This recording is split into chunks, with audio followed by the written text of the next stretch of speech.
You're perched on top of a rock while I look at rocks. I've never had a fascination with rock before, but I'm starting today. Like, I found this perfectly flat rock. And this is genuinely so cool. I've never liked rocks before, but I'm carrying this one home. I just feel like it needs to be appreciated in my home, collecting dust. I'm pretty sure there's other cool rocks out there to like. Look at this one. This would even be perfect-er to carry home. But will I carry it home? No, because I like this rock. Or should I carry this one? You know, like a souvenir. I'm in Portland, by the way. Am I in Portland? I'm on my way back from Portland.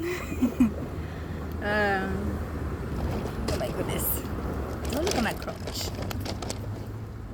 My precious. My precious. This is ridiculous. And then here's another fat rock. I can't even word properly.